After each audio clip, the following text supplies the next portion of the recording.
নমস্কার সবাইকে, আমি তানিয়া আপনাদের সবার ভালোবাসা নিয়ে আজকের ব্লগটা শুরু করছি। আজকের ব্লগটা আমার কাছে খুবই স্পেশাল, কারণ আজকে আমাদের বাড়িতে মা মঙ্গলচণ্ডীর পুজো। তার জন্য আমরা দুজনে আজকে হাওড়া ব্রিজের ঠিক তলায় আছি, আর এখানে হচ্ছে ফুলের মার্কেটটা। আর এখন আমরা যাচ্ছি ফুলের মার্কেটে ফুল কিনতে, কারণ আমাদের পুজোতে অনেক ফুল লাগে, তার জন্য এইখানে ফুলটা অনেকটাই সস্তায় পড়ে। আমাদের বাড়িতে প্রত্যেক বছরই মায়ের পুজো হয়, আর আমাদের প্রত্যেক বাড়ি এই হাওড়া হাটে আসতে হয় ফুল কিনতে। কিন্তু এইবার আমরা এসে দেখছি যে ফুলের মার্কেটে ফুল খুবই কম আছে। গাঁদা ফুলের মালাগুলো কি যে সুন্দর দেখতে লাগছিল। এখন আমরা আমপল্লবের দিকে গেছিলাম আমপল্লব কিনতে, কিন্তু দেখি এখানে একবারে বান্ডিল নিতে হবে। এবার এখানে পাইকারি রেটে যেহেতু বিক্রি হয়, তো আমরা প্রথমে একটাই চাইলাম, তো ভদ্রলোক আমাদেরকে একটাই দিল। তারপরে আমরা রজনীগন্ধার মালার দিকে এলাম। তো মায়ের জন্য আমাদের একটাই মালা লাগবে, তো তিনিও একটা মালা আমাদেরকে দিলেন। এই লম্বা সবুজ পাতার মালাটা হলো বেলপাতার মালা। লাল গোলাপ ফুলগুলো কত সুন্দর দেখতে লাগছে। এখান থেকেই মনে হয় আমাদের বাড়ির আশেপাশে মার্কেটে ওনারা এখান থেকে নিয়েই বিক্রি করেন। এখানে অনেকটাই দাম সস্তায় পড়ে। এনার কাছ থেকে আমরা তুলসী পাতা নিলাম, কারণ পুজোতে তো তুলসী পাতা লাগবেই।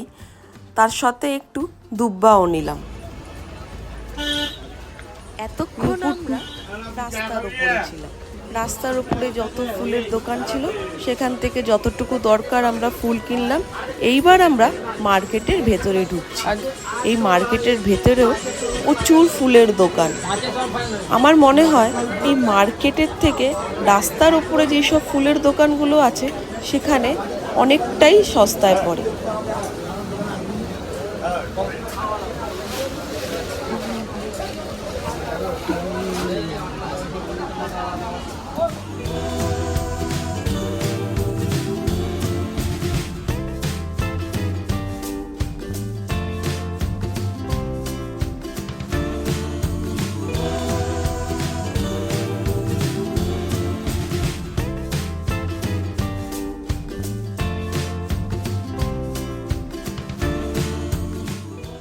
ফুলের মার্কেটে আজকে জবার মালা নেই বললেই চলে। রাস্তাতেও সেরকম দেখলাম না, আর মার্কেটের ভেতরে সেটা তো একেবারে আগুনের দামে বিক্রি হচ্ছে। কিন্তু যাই হোক, মালা তো আমাদের নিতেই হবে। এখানে যা দাম বলল, নিতে পারলাম না। তারপরে আমরা চলে আসলাম মায়ের মাথার মুকুট নেবার জন্য। ফুলের মুকুট আমাদের নিতেই হয়। এখান থেকে আমরা একটা ফুলের মুকুট নিয়ে নিলাম।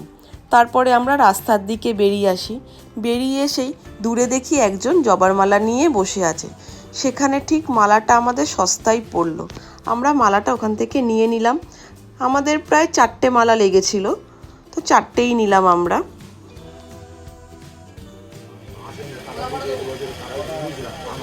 তাই তো দেখছি ভাঙা হয়ে গেছে, কাঁঠালটা ভেঙে ভাঙা হয়ে গেছে।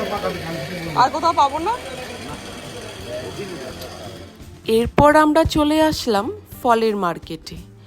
আমাদের ফল কালকেই মোটামুটি কেনা হয়ে গেছিল, কিন্তু কিছু ফল বাকি ছিল, বিশেষ করে কাঁঠালটা। কারণ এই সিজনে কাঁঠালটা হচ্ছে নতুন ফল, এটা মাকে দিতেই হয়। তো কাঁঠাল তো কোথাও পাওয়া যাচ্ছিল না। আবার এই কাকুর কাছে পেলাম, তাও আবার ছোট, কিন্তু দেখে তো মোটেই কাঁঠাল মনে হচ্ছে না, এটা এঁচুড়। যাই হোক, নিতে তো হবেই। সে দাম বেশি হলেও আমরা এই কাঁঠালটাকে নিয়ে নিলাম। তারপর বাজারের ভেতরে দেখি একটা কাকু কি সুন্দর বাতাসা তৈরি করছে, দেখে বেশ ভালো লাগলো। আর আমরা ছিলাম মানিকতলা বাজারের মধ্যে।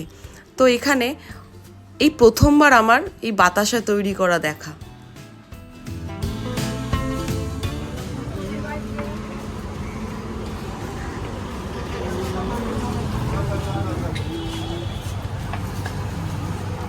বাইরের সব কাজ সেরে এবার আমরা সবাই পুজোর কাজে লেগে পড়লাম, কারণ ঠাকুরমশাই বলেই দিয়েছে 10টার মধ্যে পুজো দেবেই, না হলে সেই দুপুর 3:30।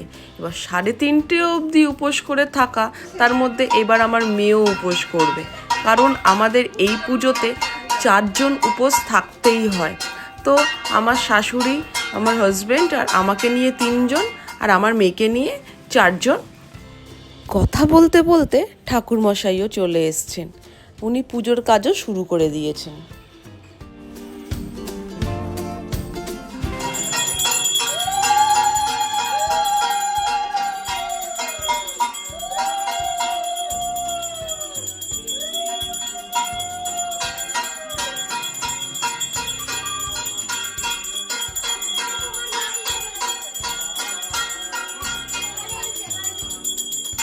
বাড়িতে পুজো হওয়া মানেই আনন্দ বেশি হয় বাচ্চাদের।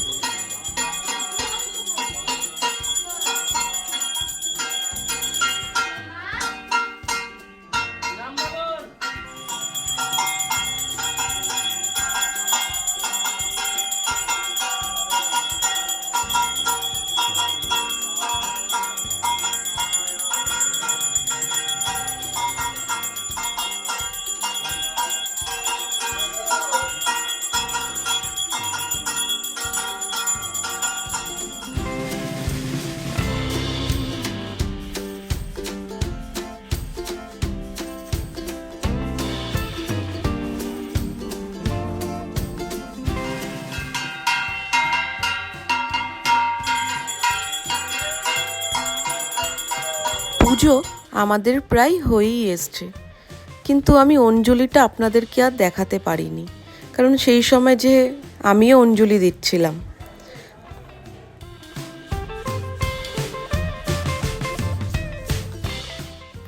তারপর সবাই একসাথে বসে আড্ডা। এই আড্ডাটা বেশ ভালোই লাগে, কারণ পুজোতে সবাই আমরা একসাথে হই, তখন মজার মজার কথা হয়। আর তার মধ্যে এই সময়টা গরমও খুব পড়ে। তুমি কিছু বলবে? তুমি এটা কি করছো? তুমি কি করছো? কি তোমার হাতে?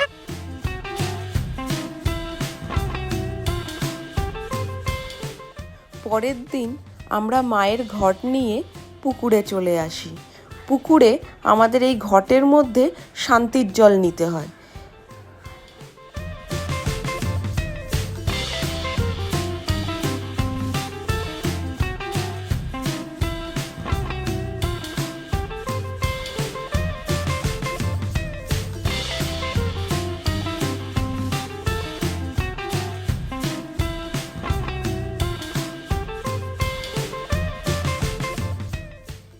এই ভিডিওটা আমি এখানেই শেষ করলাম। আবার অন্য দিন অন্য কোনো ভিডিও নিয়ে আপনাদের সাথে দেখা হবে। নমস্কার।